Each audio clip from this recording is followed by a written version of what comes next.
Hey guys. Ugh, I'm a little foggy here. I guess I gotta move around. I don't know what I'm doing. Ah, there. Okay. That's about as good as it gets. Hi. I'm in my backyard. It's Shaylin of Your Healing Matrix. I am so glad to see you. It has been way too long. I know, it's been a week. I haven't been on Facebook, but when I tell you why, you might give me a pass. I hope you give me a pass. So I'm going to ask you to just make sure your sound is up, that you're listening, that you have all your controls and that you're relaxing back. And I hope that we get to hit some of the points that you're interested in today. We're talking about how you talk to yourself and that you are the healer. Okay? So you can see that I'm in a different space today. Have you noticed that? This is my new old house. Does that make sense? My new old house. This is the house I grew up in, and I get to come to you live from the backyard because I am home this week for a very specific reason, and it ties right in with what I'm going to talk to you about. So, should I get started? What do you think? Let's get started. Who knows? 2-Minute Tuesday. Roll 'em. Okay. So I wrote two different things. I wrote, what are you saying when you talk to yourself? That's the first thing I wrote. And then the second thing I wrote to title this little 2-Minute Tuesday was, you are the healer. So how do you help yourself heal or create harm? And why is this on my mind? Well, the reason I was off was because my sweet, sweet husband was in the hospital last week having a back operation. And that can be a scary duty thing, a really scary duty thing, right? I was scared, I admit it. And mostly it's because fear can creep in when you have no control over something. And there's a little bit of control freak-itis here. So I admit it, okay, I'm a little bit of a control freak. But I got over myself, which I have learned to do. I've been around a lot longer than most of you here, so I have a lot of practice getting over myself. But what I did notice is this. I noticed that we say certain things to ourselves when we are healing or when we are doing our best to heal or when we're in pain. Let me go start there. So if you're in pain, when we are in pain, I will join myself with you. Sometimes we say things to ourselves that pull us away from healing. Our body is a self-healing mechanism. If it has what it needs to heal, it will heal itself. And I'm not just talking about physical building blocks, because if you read anything about healing, you will know and you will read and understand that so much of the healing that happens has to do with the way your mind is set and what you think. So imagine you're in pain and you're talking about your bad leg. Yeah, that's my bad leg. Well, already you're taking yourself further away from healing because you're telling your leg that it's the bad leg.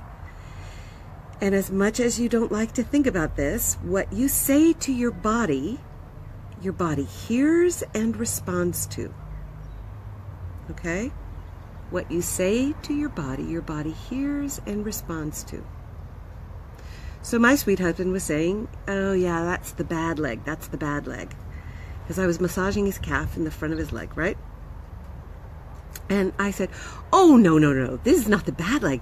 This is the good leg. This is the leg that is healing beautifully. And we love you, leg, and thank you so much for healing as fast as you are. And isn't it wonderful not to have pain down that leg? That nerve pain is gone. And it's because you are strong, leg. You, and I meant every single word of it. Because I do love my husband's legs. And I love all of my husband. Okay. Well, he started laughing. So you know my husband is not a woo-woo person at all. God bless him. He's very open and interested in what I do. Otherwise, we never would have been together. But he started laughing. He goes, "What are you saying? Why are you kissing the back of my calf?" Oh, is that too much information? I'm so sorry. But I said, because I want your leg to know that we are holding the space for the healing to happen, and that we love that leg, and we love both those legs, and we love your back and the incision and the muscle that is growing together so perfectly. And I was talking to all parts of him, and he kind of got into it, which he is going to kill me because I have totally outed him. And he talked a little bit to his legs, but only a little bit to his legs.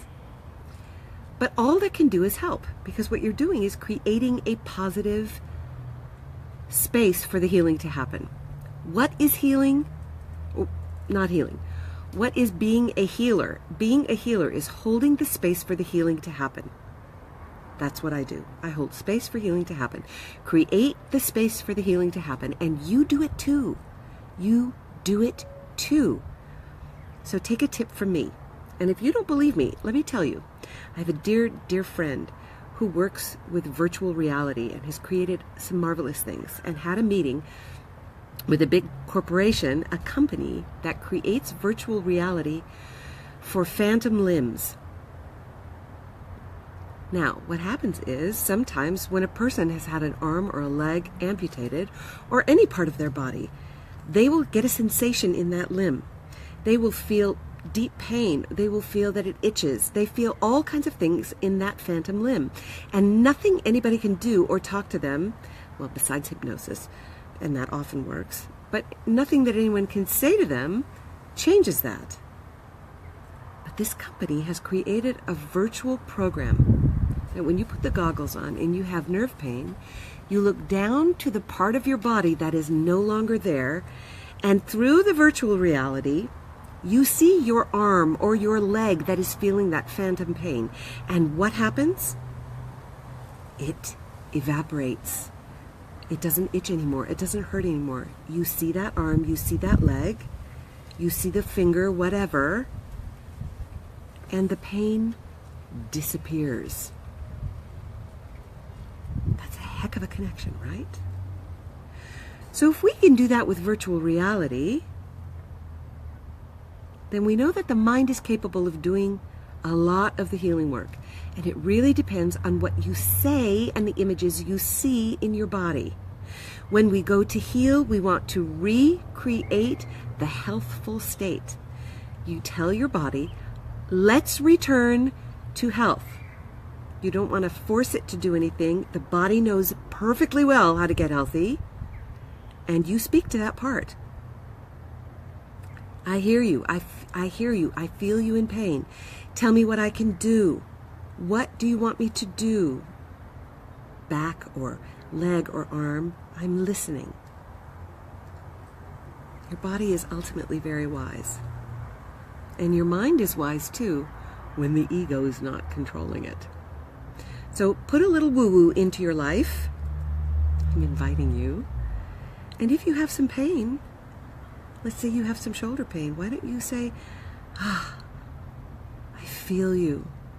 It's so painful. You've gotten my attention. What do you want to tell me? Can you tell me? And then get quiet, which is something we're not used to doing in this time-space continuum. Just get quiet and pay attention. And if you don't hear anything, let that part of you know, I'm paying attention to you. You don't have to get my attention with pain. And see what happens. Is that interesting? Did I tickle your fancy with something new? I hope so. 2 Minute Tuesday. I'm sure I went over my time, but I was stinking smart today because I didn't set an alarm. So I'm hoping that I only did 4 minutes. Thank you for your time.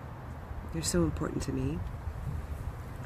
If you enjoyed this, and if you tried it and got some interesting results, write down at the bottom, put down a comment. If you enjoyed it, share it. Even though half of my face is in mist here. I look so misty in the backyard. But I did put on mascara for y'all, so you have to share it. I put makeup on for the first time in a week and a half. I will see you on Thursday. Really, really, really. So I hope you enjoyed it. Write some comments. Share this around. I appreciate you more than I can say. Your Healing Matrix, Shaylin, your urban medicine woman. Big, big love. See you soon.